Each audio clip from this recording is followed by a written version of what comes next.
जय सिया राम। आप सभी भक्तों को कार्तिक मास की ढेर सारी शुभकामनाएं। भक्तों, कार्तिक मास में स्नान करने के साथ साथ हम प्रत्येक दिन कुछ कथाएं सुनते हैं। इस वीडियो में मैं आपको कार्तिक महीने में सुनी जाने वाली गंगा जमुना की कथा, तुलसी माता की कथा, पथवारी माता की कथा, इल्ली गुनिया की कथा और लपसी तपसी की कहानी सुनाऊंगी। आज मैं आपको कार्तिक मास में पढ़ी जाने वाली कार्तिक महीने की कथा सुनाऊंगी। एक सास थी, कार्तिक नहाती थी। वह रोज 12 कोस जाती और 12 कोस आती। बहू तो घर में ही कठड़िया में पानी डालकर कहती, मन चंगा कटौती में गंगा। वहीं गंगा जी आ जाती और वह नहा लेती। एक दिन सासू की नत बह गई। वह बहू नहाई तो वह उसके कटड़े में आ गई। उसने निकाल कर रख ली। सास आई, उदास होकर बैठ गई, बहुत परेशान थी। बहू बोली, माँ जी आप परेशान क्यों हो, उदास क्यों बैठी हो? सास बोली, मेरी नत गंगा में बह गई। बहू बोली, मेरे हाथ में आ गई वह। सास बोली, कैसे? बहू बोली, आप तो 12 कोस जाती हो रोज और 12 कोस नहाकर आती हो। मैं कटड़े में पानी डालकर कह देती हूँ, मन चंगा तो कटौती में गंगा। गंगा जी यहीं आ जाती हैं, उसी में मैं नहा लेती हूँ। जिस समय मैं नहा रही थी उसी में आपकी नथ बहकर आ गई और वह मैंने ले ली।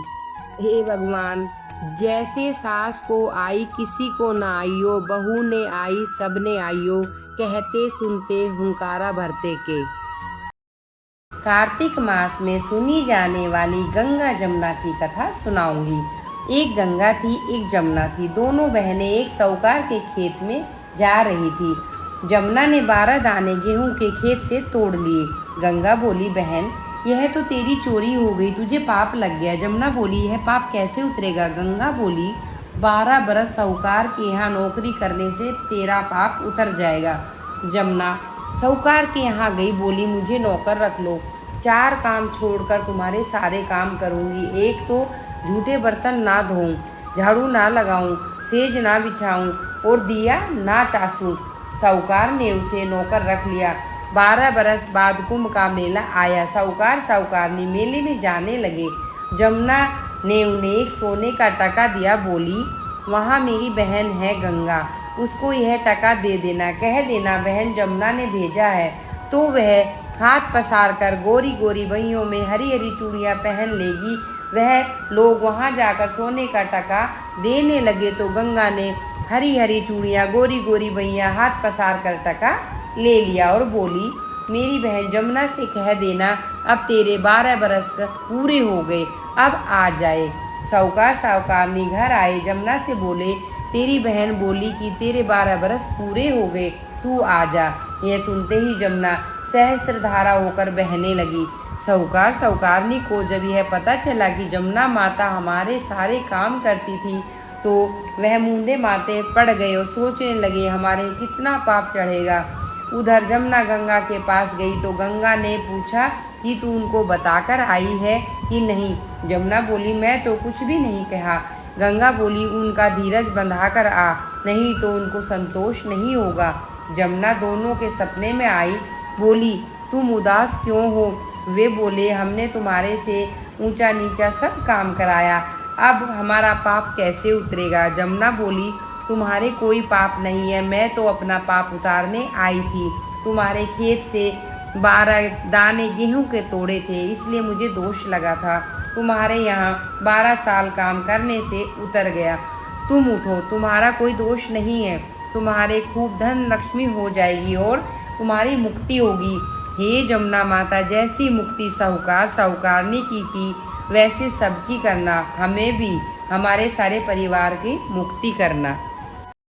तुलसा माता की कथा सुनाऊंगी।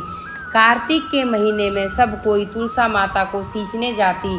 सब कोई सींच कर आती, पर एक बुढ़िया माई आती और तुलसा माता से रोज कहती, तुलसा माता सत की दाता, मैं बिडला सींचू तेरा, तू कर निस्तारा मेरा। तुलसा माता अड़वा दे लड़वा दे, पीताम्बर की धोती दे, मीठा मीठा घास दे, बैकुंठ का वास दे, चटके की चाल दे, पटके की मौत दे।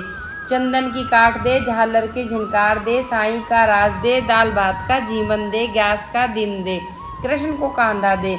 इतनी बात सुनकर तुलसा माता सूखने लगी। एक बार भगवान कृष्ण ने पूछा, तुम्हारे पास तो इतनी औरतें आती हैं, तुम्हें जिमाती हैं, फिर तुम कैसे सूखती हो? तुलसा माता ने कहा, एक बुढ़िया माई आती है रोजाना, इतनी बात कहकर जाती है, मैं और सब कुछ दे दूंगी, पर आप कृष्ण जी को कंधा कैसे दूंगी? थोड़े दिन बाद बुढ़िया माई मर गई। सब कोई उसको उठाने लगे, पर वह इतनी भारी हो गई, वह उठ न सकी। सब कोई कहने लगे, पाप घाट की माला फेरती फिरती थी, इसीलिए इतनी भारी हो गई। भगवान बूढ़े ब्राह्मण का रूप धारण करके आए, सबसे पूछने लगे, इतनी भीड़ क्यों लगी है भाई? सब बोले, एक बुढ़िया मर गई है, पापनी थी, इसीलिए किसी से नहीं उठती। जब भगवान बोले, इसके कान में मुझे एक बात कहने दो, यह उठ जाएगी। सबने कहा, तू भी मन की निकाल ले। भगवान ने जाकर उसके कान में कहा, बुढ़िया माई तू बिड़ला सींचे मेरा, मैं करूँ निस्तारा तेरा। बुढ़िया माई अड़वा ले, लड़वा ले, और पीताम्बर की धोती ले, मीठा मीठा घास ले, वैकुंठ का वास ले, चटके की चाल ले, पटके की मौत ले, चंदन की काट ले, झालर का झनकार ले, साईं का राज ले, दाल भात का जीवन ले, कृष्ण का कंधा ले। इतना सुनते ही बुढ़िया माई हल्की हो गई। भगवान कांधा पर लेकर उसको मुक्ति हो गई। हे तुलसा माता, जैसे उसकी मुक्ति कर दी, ऐसी हमारी भी करियो। जैसे उसको कंधा दिया, वैसा सबको देना। बोलो तुलसा माता की जय। पथवारी की कथा। एक बुढ़िया थी, उसने अपनी बहू से कहा, तू दूध दही बेच कर आ। वह बेचने गई तो रास्ते में औरतें पीपल पथवारी सींच रही थी। उनको सींचता देखकर बहू ने पूछा, तुम क्या कर रही हो? औरतें बोली, हम पीपल पथवारी सींच रहे हैं, इससे अन्न और धन होता है, सभी मनोकामनाएं पूर्ण हो जाती हैं। बहू बोली, ऐसी बात है तो तुम तो पानी से सींचती हो, मैं दूध से सींचूंगी। गुजरी बहू रोजाना दूध दही बेचने नहीं जाती, वह रोजाना दूध तो पीपल में और दही पथवारी में सींच देती। सास दूध दही का दाम मांगती, कह देती, महीना पूरा हो जाएगा तो लाकर दे दूंगी। कार्तिक का महीना पूरा हो गया। पूरा होने के बाद फिर से उन्हें पैसे मांगने लगी। बहू बोली, सासू दूध दही का दाम मांगेगी तो मैं क्या कहूँगी? पीपल पथवारी बोली कि मेरे पास क्या दाम है, मैं तो ये डंडा डींडा पान धतूरा और कुछ भी मेरे पास नहीं, इसे ले जा। बहू ने वहीं ले जाकर कोठरी में रख दिया। डर के मारे कपड़ा ओढ़कर सो गई। सास बोली, बहू पैसे ला। बहू बोली, कोठरी में रखे हैं माँ जी। सास ने कोठरी खोल के देखी तो हीरे मोती जगमगा रहे थे। सास बोली, बहू इतना धन कहाँ से लाई? बहू आकर देखती है तो सच में धन से भरा हुआ था पूरा कोठड़ा। बहू ने सास को सारी बात बताई। सास ने कहा, अब की कार्तिक मैं भी पथवारी सींचूंगी और कार्तिक स्नान करूंगी। कार्तिक आया, सास दूध दही तो बेच आती, हांडी धोकर पीपल पथवारी में चढ़ा देती। आकर बहू से कहती, मेरे से दाम मांग। वह कहती, सासू जी कोई बहू से भी दाम मांगता है क्या? वह सासू से कहती कि तू मांग। बहू बोली, सासू पैसे लाओ। वह पीपल पथवारी के पास जाकर बैठ गई। पीपल पथवारी ने सास को पान हतूरा भांड और ढींडा दे दिया। उसने ले जाकर कोठरी में रख दिया। बहू ने खोलकर देखा तो उसमें कीड़े मकोड़े बिलबिला रहे थे। बहू ने कहा, सासू जी ये क्या है? सास ने कहा कि ये तो पीपल पथवारी बड़ी दोगली है और उसने तो तुझे धन दिया, मुझे कीड़े मकोड़े दिए। तब सब कोई बोलने लगे, बहू तो सत की भूखी थी, उसे सींचती थी, तुम धन की भूखी हो। हे पथवारी माता, जैसा बहू को दिया वैसा सबको देना, जैसा सास को दिया वैसा किसी को मत देना। कार्तिक मास में सुनी जाने वाली इल्ली गुनिया की कथा। एक इल्ली थी, एक गुनिया था। इल्ली बोली, आ गुनिया, दोनों कार्तिक नहाए। गुनिया बोला, तू तो गिरी छुआरे में पड़ी रहती है, तो तेरे में ताकत है, तू ही नहा ले। मैं तो मोठ बाजरे में पड़ा रहता हूँ, मैं तो नहीं नहाऊँ। मैं तो हरा हरा सीटा खाऊंगा, ठंडा ठंडा पानी पीऊंगा। फिर इल्ली तो रोजाना राजा की बाई के पल्ले में लगकर नहा लेती और गुनिया नहीं जाता। कार्तिक उतरते ही पूर्णिमा को दोनों मर गए। इल्ली कार्तिक नहाई, इसलिए उसने राजा के घर जन्म लिया। राजकुमारी बनी। गुनिया राजा के घर मेंढक बना। फिर राजकुमारी का विवाह रचाया गया और जब विदा का समय आया तब राजकुमारी का बैल रुक गया। तो राजा रानी ने पूछा कि बैल क्यों रुका, तेरे को क्या चाहिए, मांग ले। तब राजकुमारी बोली, मेरे को मेंढक सोने की साकल में बांध कर मेरे रथ के पीछे बांध दो। सबने कहा, राजकुमारी मेंढक क्या मांगा, तेरे को कुछ धन चाहिए तो ले। लेकिन उन्होंने कहा कि मुझे मेंढक ही चाहिए। उसने रथ के पीछे मेंढक बांध दिया। जैसे ही राजकुमारी महलों में पहुंची, मेंढक को सीढ़ी के नीचे बांध दिया गया। जब भी राजकुमारी सीढ़ियों से उतरती चढ़ती, मेंढक कहता, ए चटको मटको श्याम सुंदरी, थोड़ा पानी पिला। मैं कहती कि तू कार्तिक नहा। एक दिन राजकुमारी की देवरानी और जेठानी ने सुन लिया और सोचा, राजा कोई रानी लाया है या जादूगरनी। उन्होंने राजकुमार से कहा, तू रानी लाया है या जादूगरनी? जो आदमियों से तो क्या, वह तो जानवरों से भी बातें करती है। राजा ने कहा, जब तक आंखों से नहीं देख लूंगा नहीं मानूंगा। एक दिन राजा छुप कर बैठ गया। राजकुमारी महलों से उतरी तो फिर मेंढक वही कहने लगा। रानी भी वही जवाब खड़ी थी। राजा तलवार लेकर खड़ा।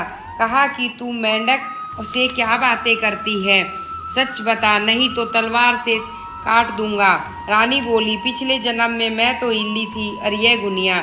इसको मैंने कहा, चल कार्तिक नहाते हैं, ये तो नहीं नहाया और मैं नहा ली, इसलिए हम दोनों पिछली बात करते हैं। राजा ने कहा, कार्तिक में गंगा नहाने का इतना फल होता है तो हम दोनों भी जोड़े से कार्तिक नहाएंगे और खूब दान करेंगे, जिससे हमें आगे इससे ज़्यादा फल मिलेगा। दोनों कार्तिक नहाने लगे। राजा के घर खूब धन संपत्ति हो गई। हे कार्तिक महाराज, जैसा इल्ली को दिया सबको देना, जैसा गुनिया को दिया ऐसा किसी को न देना। कार्तिक मास में सुनी जाने वाली लपसी तपसी की कथा सुनाऊंगी। एक लपसी था, एक तपसी था। तपसी तो भगवान की तपस्या करता। लपसी रोजाना सवा सेर का हलवा बनाकर भगवान को भोग लगाकर और ताली हिलाकर जीभ लेता। एक दिन दोनों में झगड़ा हो गया। लपसी बोला, मैं बड़ा। तपसी बोला, मैं बड़ा, क्योंकि मैं भगवान की तपस्या करता हूँ। नारद जी बोले कि तुम्हारा फैसला मैं करूँगा।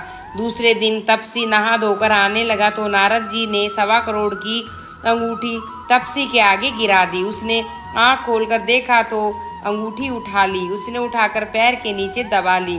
तपस्या करने लगा। उधर लपसी ने 1.25 सेर का हलवा बनाकर भगवान को भोग लगाकर टाली हिलाकर जीम लिया।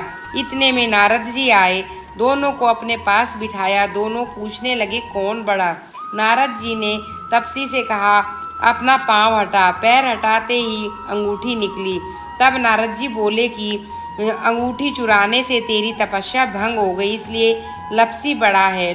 तपसी कहने लगा, मुझे मेरी तपस्या का फल कैसे मिलेगा? नारद जी बोले, तेरी तपस्या का फल कार्तिक नहाने वाली देंगी। सब कहानी कहकर तेरी कहानी नहीं कहेंगी तो कार्तिक का फल तुझे मिलेगा। धोती धोकर अंगोछा नहीं धोंगे तो सीधा देकर दक्षिणा नहीं देंगे। ब्राह्मण जिमाकर दक्षिणा नहीं देंगे। दीवा चास के हाथ नहीं जोड़ेंगे तो तेरा पुण्य मिलेगा। कपड़ा दे के बटन न लगावें, दाहिने हाथ नाड़ा बाएं, सबको फल तुम्हें मिलेगा। इतना कहकर नारद जी चले गए। आज की वीडियो में बस इतना ही। आपको मेरी वीडियो कैसी लगी आप मुझे कमेंट बॉक्स में लिखकर अवश्य बताइएगा। अगर अच्छी लगी तो आप मेरे चैनल को सब्सक्राइब कीजिए, लाइक कीजिए और वीडियो को अधिक से अधिक शेयर कीजिए।